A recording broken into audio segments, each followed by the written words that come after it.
So for this first 5-minute little video blog, I just wanted to touch upon how we can perhaps make each other feel most valued within a community during this time.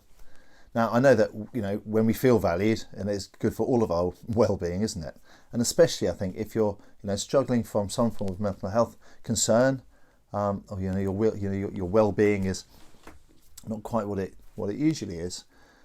Feeling as if you're really valued can make a massive positive impact on it. So just for this next couple of minutes, that's what I wanted to focus on. So for a quick story, here's this guy called Zacchaeus. Now he is not included within his community. He's excluded. He's not well liked. Doesn't feel part of the team, and he's also quite short.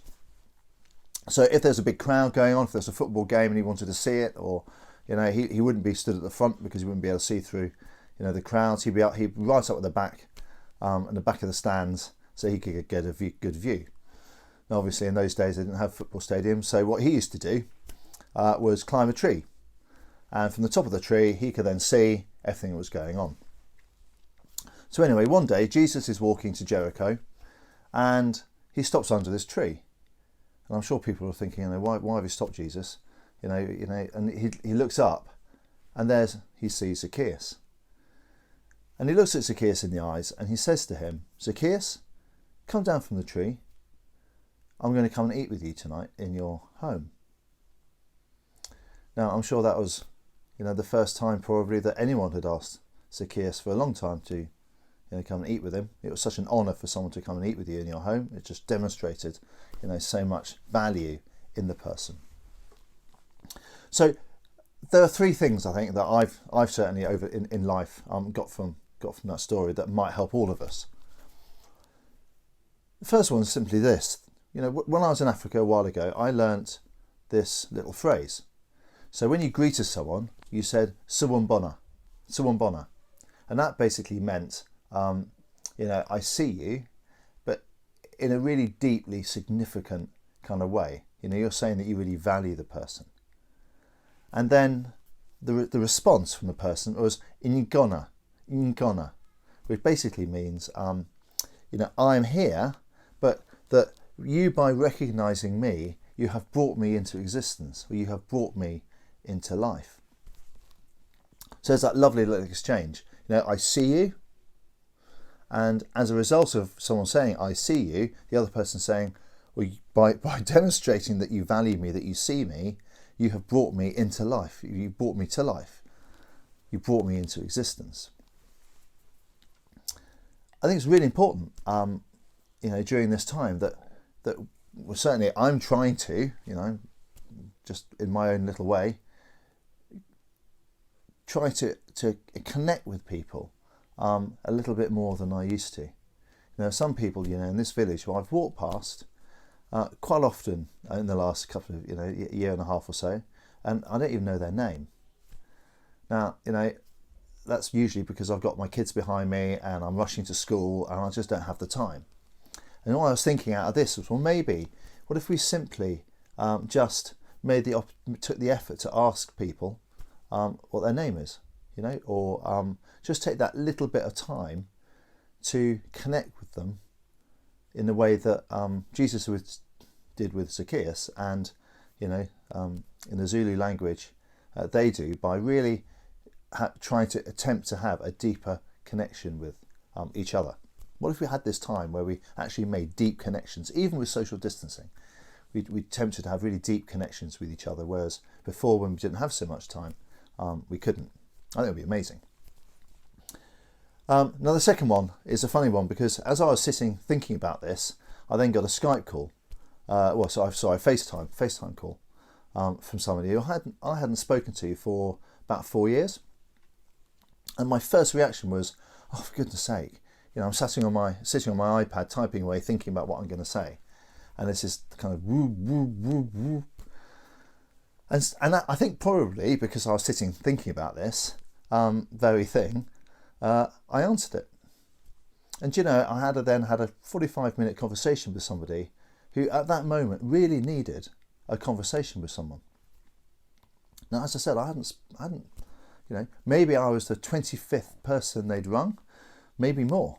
As I said, I haven't spoken to them for like 4 or 5 years, so this is not someone who's been really, really close to me. But I suppose I was just struck, because I was thinking about this, about how often I don't allow my life to be interrupted, but how now maybe I need to make more effort to allow interruptions to come into my life, because I might be quite happy and doing things and busy during my day under this social isolating, but for some people they aren't, and therefore my challenge to myself is, am I making enough time for my life to be interrupted by people who just really need that conversation? So I was really challenged myself, even whilst writing this. And I was just thinking about in the story, Jesus was on his way into Jericho, but he allowed himself to be interrupted by seeing Zacchaeus in the tree and changed his plans and decided to go off and have a meal with him.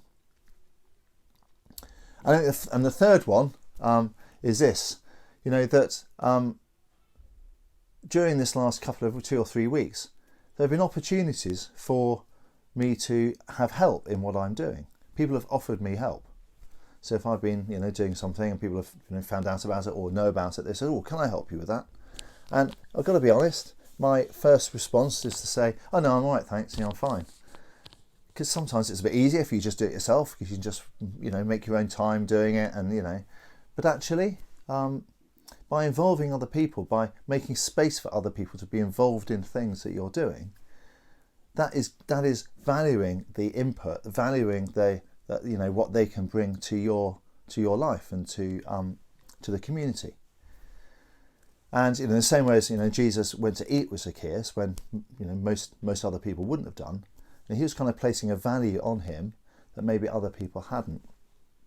So that I was also challenged that during this time, I think what I need to try and do is to make space for people to be involved in what I'm doing and to accept offers of help, and also ask for it myself, just so I am not I'm trying to break down, if you like, even at the tiny level that we can, break down that sense of isolation and having to do things on my own. I'm placing I'm trying to place value in the offers of help that I'm getting. And actually I've done this week when I was hanging out. We were doing an Easter egg delivery and it was brilliant. And to start off with, I thought, oh no, I've got 700 Easter eggs to hand out in the village, and actually in the end, a team of people did it, and it was just fantastic. So those are just the 3 things I thought from this, really, that let's try and I'm going to try and value people by trying to make time for a deeper connection with them. I'm going to try and allow myself to be interrupted a little bit more in my day, and I'm going to accept offers for help or make my life a little bit more inclusive to people, whereas before I would have probably just tried to do things on my own.